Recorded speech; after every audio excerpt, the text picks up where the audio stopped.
That's a great signing for Chelsea. It is. I'm not celebrating yet, or certainly feeling. You want to wait until it's done, mate. You don't. I just said it's done. Yeah, I need confirmation. Jim White said it's done. Yeah, I know. know. It's done. I know that. Alex Crookie was like, maybe not. Yeah, Crookie wasn't too. He wasn't convinced. I'm waiting until I see it official from Chelsea. That was poor from Jim Neely, just coming over the top. Out my way. Just an elbow, right in the chops, then 2 foot in my ankles. Get out my way, baby. That's what he said. That was a Xhaka. That's how you do it, isn't it? That's what you do. Yeah, just strolling, done deal. Bosh. Let's get Andrew, who's an Arsenal fan. Andrew, good evening.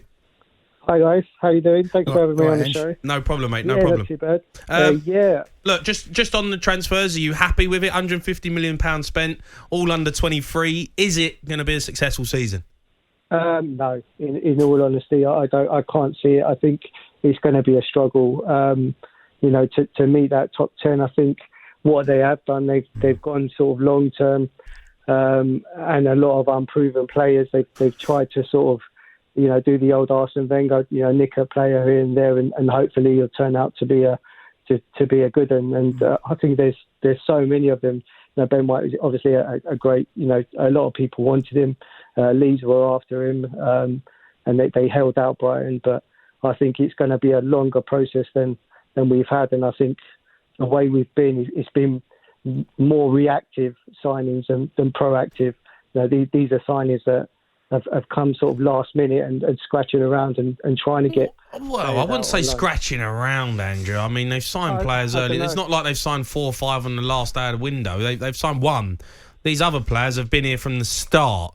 And you say reactive, I mean, you'd have to say, to be fair to Arsenal, they are proactive because they're buying players for the future and players that are going to come in and do a job for the long term. Yeah, but that's the thing. It's like Daniel was saying. We need to mix it up. You need those experienced players that are sort of gonna like Chelsea have. They've got the players that you've got a good mix of players there, and it's difficult to trust these players that are new to the league. They need bedding inside. Like Odegaard last season, I was sceptical. 6-month deal, would he be able to do it? We saw glimpses of him sort of last season, and he ended up being a good signing. But I think to do, I mean, he's got a small squad there. He said last season that he wanted a small squad. He's got that, but now he's struggling with COVID, with injuries and whatnot. So I just think it's difficult once you do have those Christmas months. It gets a bit cold, and you're scratching for players to put in. Like Xhaka, the other day. You give him a new contract, and he's gone out for. He's gone and got himself sent off. So it's difficult to let these players bed in because you don't want them to burn out.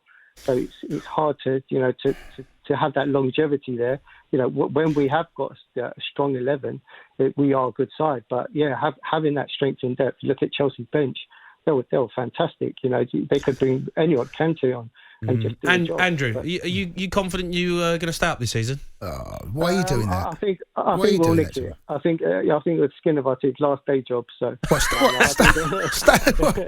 last day job to stay? Last day job. Who did we have on last night? We had who was the guy? We had an Artaguna come on last night, saying that as long as we're not bottom by Christmas. Wow, really? It was Ruth come on last night. Yeah, but they got some big games coming up. Some big fixtures. Look, it's 6-pointer next time out against Norwich. Yeah, all right. Week, yeah, big one. All right, thanks, Andrew. Thanks for that. Keep them coming in. 08717 22 33 44. Are you happy with your team's signing and transfer window, Jace? I when I look at what Arsenal are doing, it's clearly a project for the future, right? This is not the here and the now. I know, but who cares about the future? I know, but I'm just saying that's what it would appear what their strategy is. But I don't. How does this help Arteta right now? Well, it doesn't. Well, look, we will again. I reserve my right to see exactly what happens. We might find that half of these, maybe more than that, those players are making their first team better. If that's the case, then it'd have been a good window. Yeah, I disagree. I'm not so sure I disagree. I don't think Arsenal. I think as a manager, the one thing you want is players to come in and instantly improve your team. He ain't going to have a future at Arsenal if they keep getting bad results. I'm not disagreeing you, but it would appear what the strategy is.